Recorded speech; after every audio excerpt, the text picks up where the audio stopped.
السلام عليكم ورحمة الله وبركاته دمان walaalaha Soomaaliyeed ee ku xidhan barnaamijka Dhaxal Reeb waa mar kale iyo barnaamijkeeni Dhaxal Reeb oo maantana uu marti inoogu yahay walaalkeena aadka u qaaliga ah injineer Maxamed Muuse Cismaan Maxamed ku soo dhawow barnaamijka aad baan ku soo dhaweynaya marka koowaad wala aad baan u hay waa maasantahay noqon wala aad baan u maasantahay waa insha Allah maanta concept guud oo waxaan ka bixinaynaa insha Allah maxamed kale waxyaabo badan oo adigu maadaama injineer tahay waxyaabo badan ayaad noo haysaa runtii walaalahuna ay aad ugu baahan yihiin maanta waxaan insha Allah diiradda ku saari doonaa barnaamijka cyber security si wuxuu yahay iyo sida aad ugu baahan tahay inaad maxaan ku idhaahdaa u ilaashatid informationkaaga iyo akhbaartaada maadaama oo lagu jiro waqti xasaasiya waxa aynu sugaynaana ay tahay maxaan ku idhaahdaa walaalaha maxaan ku idhaahdaa Soomaaliyeed shirkadda Mombasa ku jira akoonnadoodu ay yihiin akoonno ay maxaan ku idhaahdaa adduunyo iyo maal iyo lacagtii la jeclaa ay ku jirto kuna soo dhacaysa intaas iyo in ka badani waa sidii aad u ilaashan lahayd adduunyadaada ayuu walaalkan insha Allah inagala hadli doonaa maanta maxamed soo dhawow walaalo walaal baan maasantahay insha Allah horan galeynaa waa bilaabanayna insha Allah marka casharkeena aad u galeynaa marka insha Allah waxa weeye waxaan introduction ka bixinaynaa si loo qof walba uu u fahmo waxa ay tahay cyber security waxa ay tahay iyo qof walba inuu u baahan yahay cyber security qofka aan hore u fahansanayna xoogaa overview ah oo masharaxaada waxaan ka bixinaynaa bal cyber security maxaa tahay marka cyber security qodobadaas ajendayaashaan ka hadlaynaa insha Allah oo ah qofku suu mataqaana how to protect yourself from the cyber security qaabka ugu ilaalin lahayd sidoo kale foundation the principle macnaheedu ama bariska xogta lagu ilaalinayo sida the protection of the information in each of these possible states in datadii mataqaana xogtii in lagu ilaaliyo sida ay mataqaana ay tahay waxa laga bedelay security-ga measurement and use to protect iyo qalabka loo isticmaalayo martin oo la mataqaana lagu ilaalinayo inay datadaasi tahay protection oo lagu ilaaliyo sidoo kale waxaan ku sameeynaa cyber security devices qalabka loogu talagalay oo cyber security-ga oo xogta ah sidoo kale how the criminal attackers qoliyaha attackerska ama cyber mataqaana hackerska ama tuugada sida maartay xogtaada inay maartay ay soo galaaleen qaabkaas iga aan lahayd waxaas iyo qalabkaas u dhamaan arkeenaa marka waxaan ka bixinaynaa insha Allah overview ku saabsan cyber security waa maxay cyber security waa kala maaha waa in la ilaaliyo information security waa in xogtaadii la ilaaliyo waa maxay cyber security waa maxay marka waa cyber security iyo information security waa same يعني information waa waxa maartay la ilaalinayo oo la rabo in dadka laga ilaaliyo oo qof marka aan awood u lahayn inuu access gareeyo ama xogta qaato waxa weeye waa data ama information-ka adigu aad sida gaarka u leedahay waxa la rabaa amaankeedii ama la ilaalinaya security-geedii inaan la code gareysan inaan la delete gareyn inaan la crash gareyn inaan laga xarin sidoo kale isoo maxay dedicated to protect the computer system in computer-kaaga xogtiisa iyo datadiisa lagu ilaaliyo isagoo markaa ku jira the network sidoo kale datadaadii inaan qof unauthorized access qof macnihi aan awood u lahayn inuu xogtaadii access gareeyo inuu iska galo oo xogtaadii mataqaanaa ay wax ka bedelo oo ku sameeyo wax la yiraahdo modification ama uu delete gareeyo ama uu wax ka bedelo ama uu qaato waxaas oo dhan waxa laga ilaalinayaa mataqaanaa cyber security waxaas oo dhan ka shaqeysa cyber attackers qoliyaha ku soo weeraraya iyo in xogtaadii ay damage gareeyaan ama failal ay tirtiraan ama failal ay encrypt kaaga sameeyaan oo ka xiraanin ay ku furmaayaan marka saddex qodob baa halkan taala cyber security badana waa saddex qodob oo ah confidentiality in mataqaana in la hubiyo xogta horta yaa soo access gareyn kara xogta waxa soo access gareyn kara accessible only those who have authorized permission to access kuwa u haysta awoodda ama u haysta ogolaanshaha inay xogtaani soo gaaraanin waa qofka xogta iska leh oo ba arki kara oo informationkiisa iyo datadiisa heli kara qof kale inuu markaa xogta helo maaha sidoo kale markaa xogtaasi maxay tahay waa confidentiality waa xog mataqaanaa confidentiality waxaa la yidhaahdaa information mataqaanaa data aan loo ogolayn in qof walba xogta uu helo sidoo kale waxaa la yidhaahdaa integrityguna waa maxay inaan datada wax laga bedelin datada siday ahayd reliabilitygeedii jiritaankeedii datadii inay tahay mid prevented ah oo aan waxba laga bedelin oo uusan soo gelin waxa la yidhahdo unauthorized qof aan shaqo ku lahayn ama aan awood u lahayn inuu soo access gareeyo inuu xogta ku sameeyo waxa la yidhahdo modification inuu wax ka bedelo marka haddii wax laga bedelo dee xogtaadi waa loo soo dhacay marka waxaa la rabaa integritygeedii xogta daatadeedii meesha kugu jirtay inay sideedii kugu jirto oo aan waxba laga bedelin sidoo kale in la sameeyo availability waa maxay in la helo informationkaagii ama resourcegaagii inaad hesho markii aad u baahato availability waa maxay waa markii aad u baahato datadaadii ama xogtaadii informationka ahaa oo meesha kugu jirtay inaad markaa u baahato inaad access gareyn kadho oo aad hesho sidoo kale aysan noqon mid ah distraction ama mid waxa wax laga bedelay ama mid crash garowday inaysan xogtaada aysan noqonin xogtaada sidii ay ku ahayd inaad u hesho marka securitygu marka overview of securitygu intaasoo ka hadlaya in datadaas la ilaaliyo maadaama internetka lagu jiro waxa weeye securityga internetka la ilaalinayo qofka informationkiisa la ilaalinayo sidoo kale waxaa la ilaalinayaa waa informationka waa baasabooradaada waa bangiyada online-ka ah iyo xog information dhammaystiran oo maaragtay datadaada adu waa personalka u leedahay oo internetka saaran internetka kugu jirta emailka kugu jirta bangiyada online-ka ah waxaasoo dhan baa waxa loogu talagalay in mataqaanaa uusan qof kale awood u lahayn inuusan soo gelin sidoo kale waxaan gelaynaa markaa qofku siduu markaa xogtiisa u ilaashan lahaa how to protect yourself from cyber attacks sidaa markaa adu xogtaada u difaacan lahayd qolyahan cyber attackers oo xogtaada la raba inay usoo dhacaan oo la raba inay ama computerkaaga jabsadaan ama raba inay emailkaaga jabsadaan sidii markaa aad iskaga ilaalin lahayd sidoo kale waxaad samaynaysaa waxa la yidhaahdo computerkaaga horta waa update garanaysaa update computerkaaga windowgiisa ama operating systemkiisa waxaa u daraysaa update your operating system and softwarada kale oo ku jirana waxaa u daraysaa updateka wuxuu muhiim kugu yahay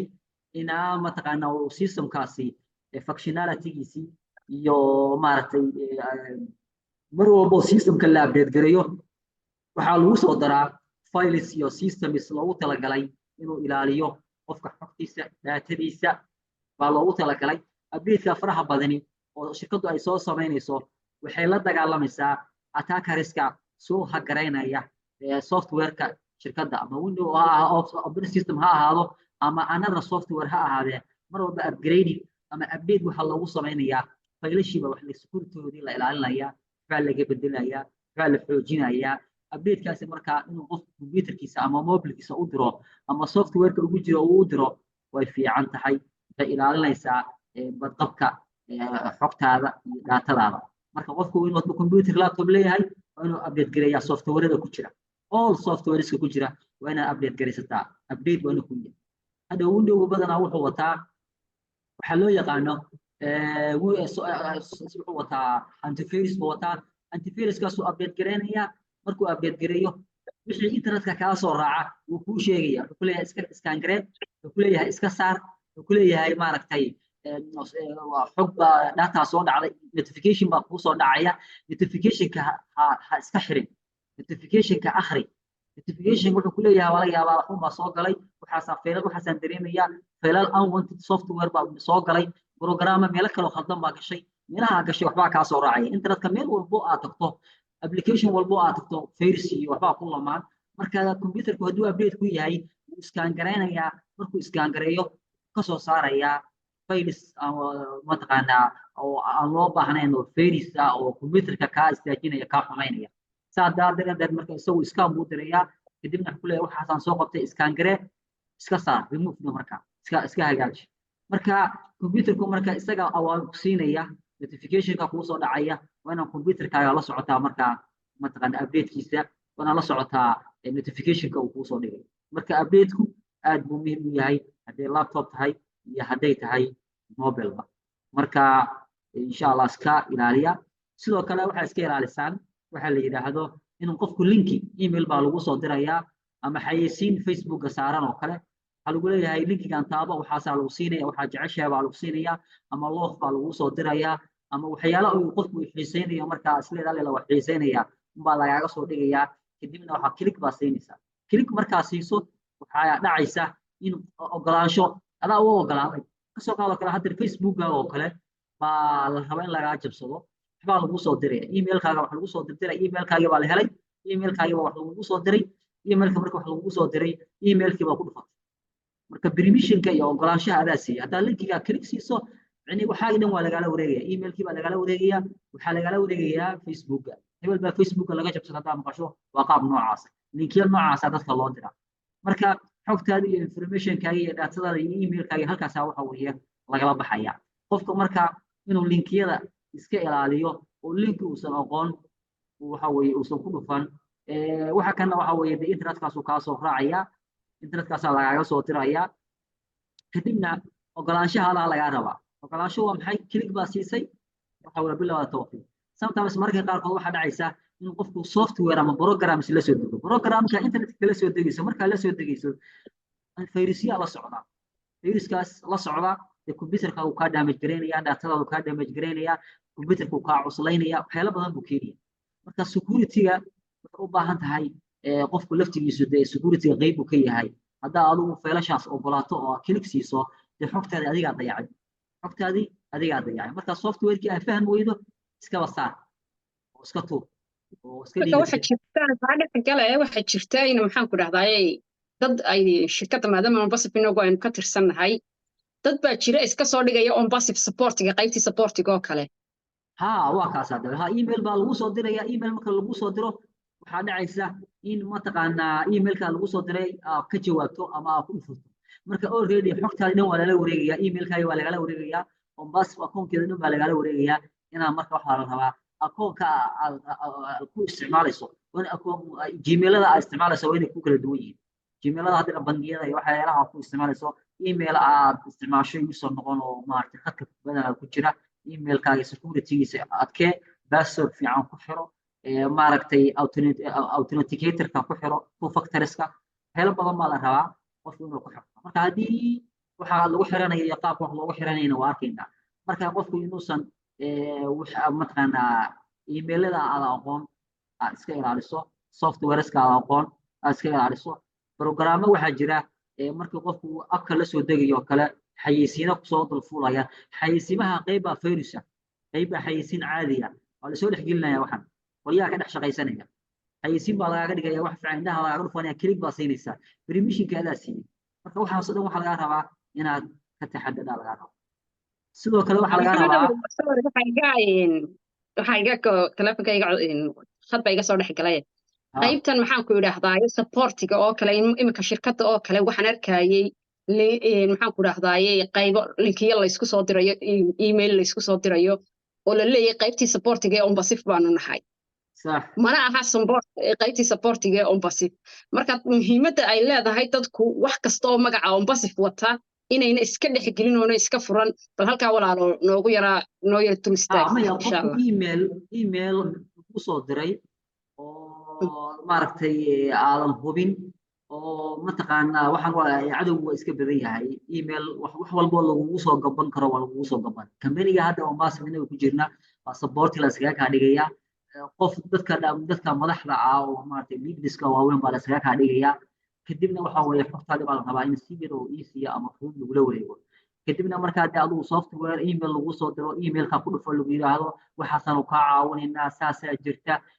mataqaan emailkaaga waxaasa ka khaldan update garee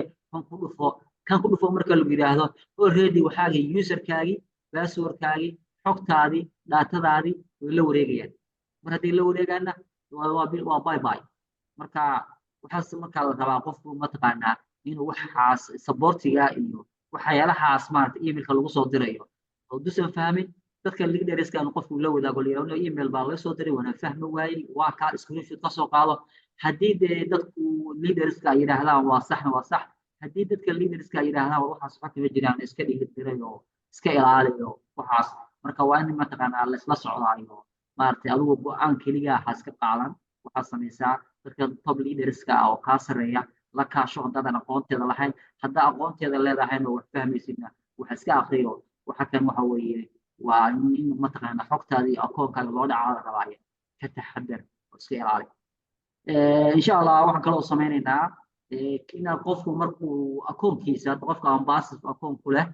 inuu qofkiisa maanta qof walbaaba inuu strong password aad u adag baa laga rabaa qofku mataqaanaa passwordku uu samaysanayo strong passwordka laga rabo wuxuu noqonayaa at least 8 characters baa laga rabaa or more qofku inay 8 characters baa laga rabaa oo in ka badan baa laga rabaa magacaada ilaaweyn aaneesaada ilaaweyn wax aad jeceshahay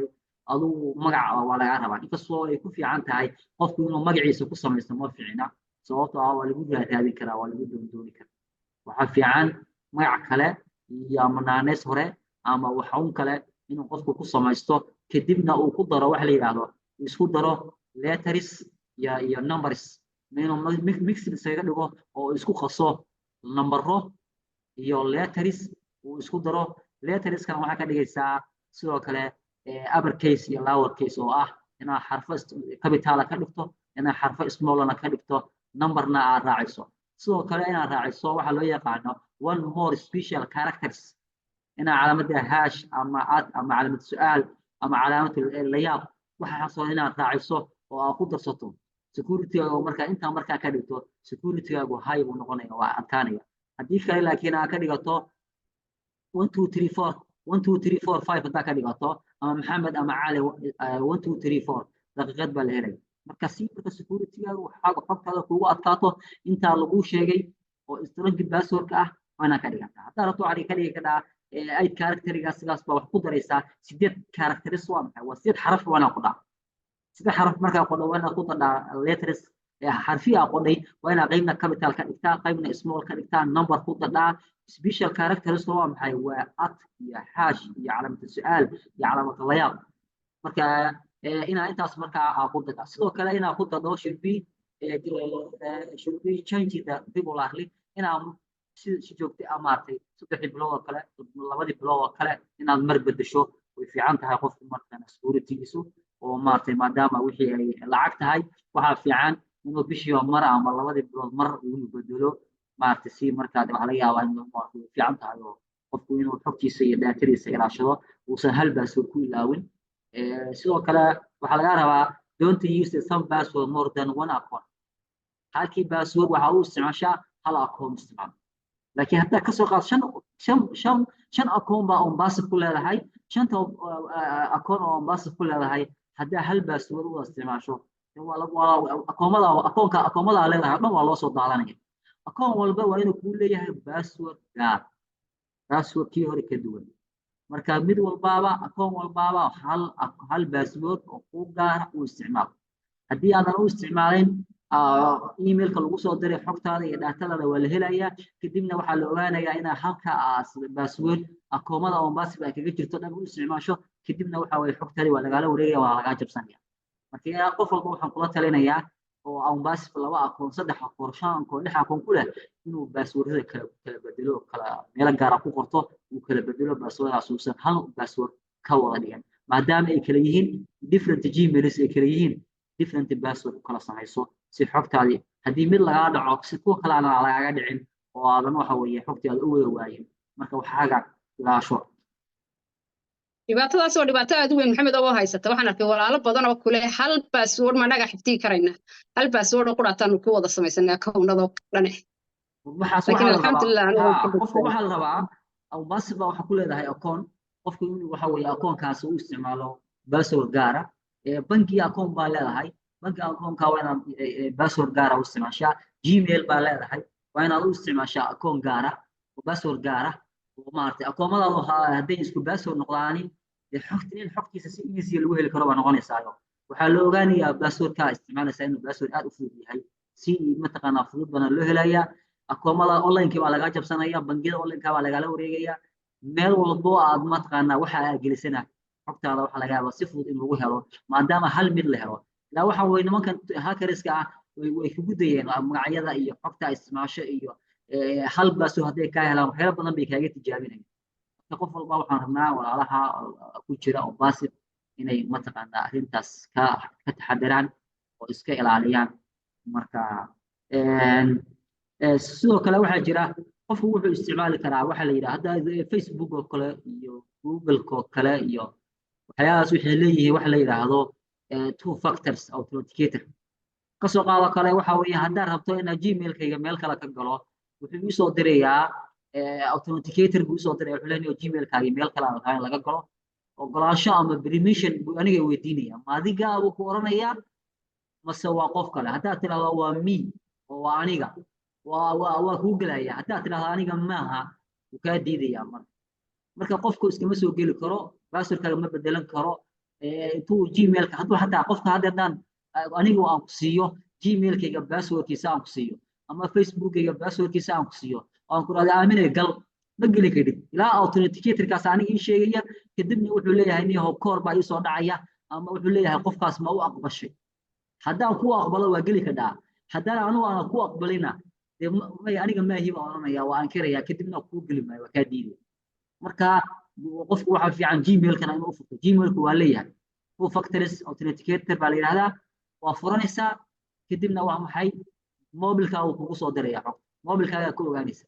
mobilkaaga uu kugu soo diraya gmailada oo dhan ku wada xidhi kartaa all gmailada dhan waa wada xidhi kartaa gmailada oo dhan waa ku xidhi kartaa sida gmailada oo dhan waa ku wada xidhan kartaa kadibna waa maxay xogta halkaas ay kugu soo dhacaysaa marka waa maxay waa multi waxa la yiraahdaa multi factors authenticated involves the provider more than just username password baa la geliyay kadibna maxaa la sameeyay to prove your adaa cadaynaya markaa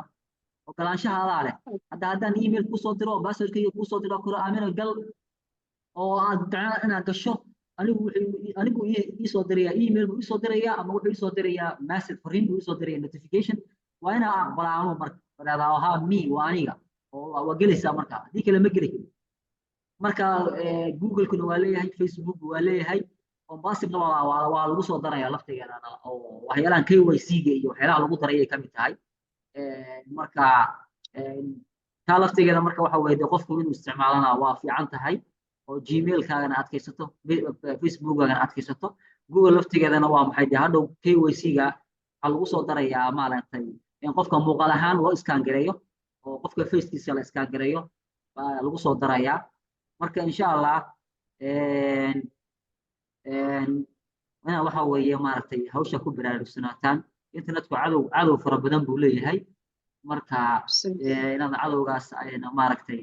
aynu iska ilaalino ka taxadarno inagu waxaynu gacmaheena isugu geysano waa meesha qofku waxaa rabaa inuu wax walba uu qabanayo inuu akhriyo wax akhrintu muhiim weeye qofka waxaa laga yaabaa notificationka aragto ama emailka aragto xogta aragto qofku inuu fahmo akhriyo oo maaragtay ama cidka u aqoon badan weydiiyo ama uu yiraahdo waxa kan muxuu ahaa xayisiima iska jira caadiya xayisiima lagu soo gabanaya jira waxaas oo dhan waxa laga rabaa inaad ka taxadarto oo iska ilaaliso oo ka hortagto midda labaad maxamedow maad aragtay imika onbosif oo kale iyadu waxay tahay safe bay tahay oo waxeegii xaggeegii way ka ilaaliso wata dhaata satarkeegii wax walba u dhammaystiran yihiin laakiin xagga quraata ee imika innaga akoonnadeena looga soo dhici karaa waa khalad quraata inuu inagu samaynay sida linkiyadaas oo kale ama maxaan ku yidhaahdaa informationka meel khaldan intaad ku furtay aad ku safe garaysay haddaad imika maanta oo kale qofku uu computer kasoo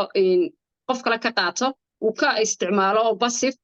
uu loginkii wixii oo dhan ka sameeyo de wixii informationkii oo dhan halkaasi ku wada haraya uu safeta uu xogtii halkaasay kaaga haraysaa marka waxaa laga rabaa markay xogtu xasaasi tahay ma fiicna inaad meel walba ka gasho waa laga fiican yahay qofku waxaa fiican haddaad gelayso ama mobilkaaga aduu aad leedahay ama computer aduu aad leedahay inaad xogtada daatada maadaama ay dhaata maaragtay online tahay xasaasi tahay in qofku meel walba uu ka galo ama computer kale ka galo waa laga fiican yahay qofku waxa weeye mobilkaaga barefadka aduu aad leedahay waa inaad ku ilaashataa sidoo kale multifactorsku waa kana halkan oo kale wuxuu ku leeyahay وعنيه waa multifactors usually involve the profile two of the following يعني kuwan soo socdo kale hadda ka soo qaado kale something you know yani qof waa qof aan ogahay ka soo qaado kale emailkayga iyo passwordkayga aan ku soo diray waxaan ku yiri kadibna haddaan ku soo diray xogtii ana isoo dhacaysa waa ku aqaanaa waa ku aqbalay kadibna waxa ii soo dhacaya two factors authenticator kii baa isoo dhacaya waa ku aqbalay sidoo kale waxa maxay notification appears on the telefonka uu kaaga soo muuqanaya halkaas waxa weeye xogtii ka siinaysa sidoo kale fingerprint baa saaraysa ama suulkaaga saaraysa ama gacantaada ama fariiradaada kadibna waa maxay fingerprint-kaas isticmaalaysa kadibna ku iskaan garanaysa kadibna waa kuu furaya sida mobilka hadda farta loogu furo xogtaada markaa saasaa markaa xogtaada ku